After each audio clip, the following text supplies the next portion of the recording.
Cuando hablamos de cómics o historias, siempre pensamos en estos personajes como seres de una realidad lejana a nosotros, de la cual podemos aprender de los mensajes que transmiten los autores detrás de ellos. No es nuevo escuchar decir que siempre ponemos algo de nosotros en el arte que hacemos, pues cuando no se hace, la verdad es que se siente algo vacío. Pero, ¿qué pasa cuando es el propio autor quien se pone en la obra? ¿Es acaso solo un personaje o su propia voz?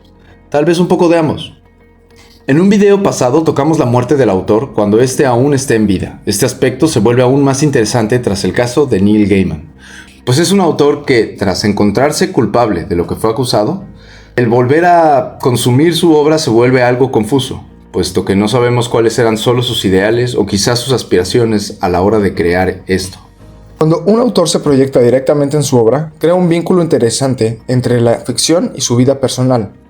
Esto puede enriquecer la narrativa al darle una autenticidad única, pero también puede abrir la puerta a contradicciones. Pensemos en How I Met Your Mother, una serie que conquistó una generación con su mezcla de humor y emociones reales. Sin embargo, es innegable que el personaje de Ted Mosby refleja mucho de Carter Bass y Craig Thomas, los creadores de la serie. Ted se presenta como un romántico idealista, pero su comportamiento muchas veces raya en obsesivo y tóxico.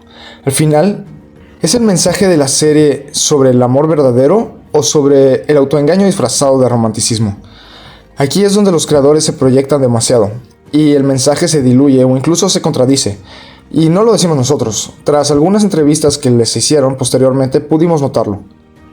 En los cómics, un ejemplo claro de esta proyección sería Stan Lee y muchos de sus personajes.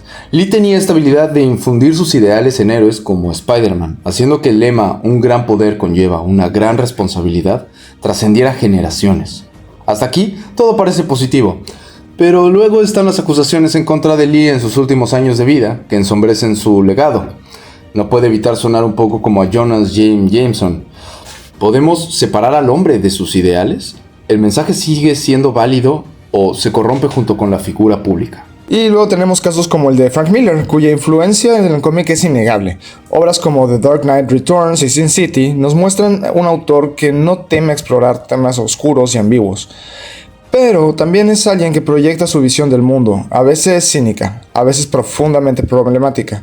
Su retórica antiislámica posterior a los ataques del 11 de septiembre, en su obra Holy Terror, ha hecho que muchos fans cuestionen la perspectiva con la que creó personajes e historias.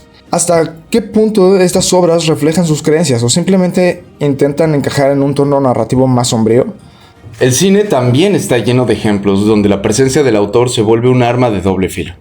Tomemos a Woody Allen, cuya filmografía está plagada de personajes neuróticos y obsesivos que a menudo son vistos como versiones ficcionalizadas de sí mismo, si no es que es él mismo personalizando a los personajes. Películas como Annie Hall y Manhattan son celebradas como obras maestras, pero las controversias sobre su vida personal han cambiado la forma en que se perciben. ¿Cómo consumimos una obra que habla de relaciones humanas y amor cuando su autor tiene un historial cuestionable, por decirlo menos? Por otro lado, existen casos donde el autor se proyecta en su obra y el mensaje sigue siendo valioso. Piensa en Hayao Miyazaki, cuyos ideales sobre la naturaleza y el pacifismo se sienten en cada una de sus películas. Obras como Náusica del Valle del Viento no solo son representaciones de sus valores, sino también trascienden su figura. Incluso si un día se descubrieran aspectos negativos sobre Miyazaki, el mensaje ecológico y humanista de las películas tiene una fuerza propia. Volviendo al caso de Neil Gaiman, uno de los escritores más importantes de los últimos tiempos, es interesante analizar cómo su vida y sus valores se reflejan en varias de sus obras. En The Sandman, específicamente en el número Calíope, vemos la historia de un escritor que secuestra a la musa griega Calíope para obligarla a inspirarlo. Este número es profundamente inquietante porque toca temas como la explotación, el abuso y el costo de la creatividad, reflejando una crítica hacia aquellos que ven el arte como algo que puede forzarse o tomarse sin consecuencias. Y después de la información revelada, sin duda uno se cuestiona dónde se reflejaba a sí mismo y dónde se refleja ahora Neil Gaiman.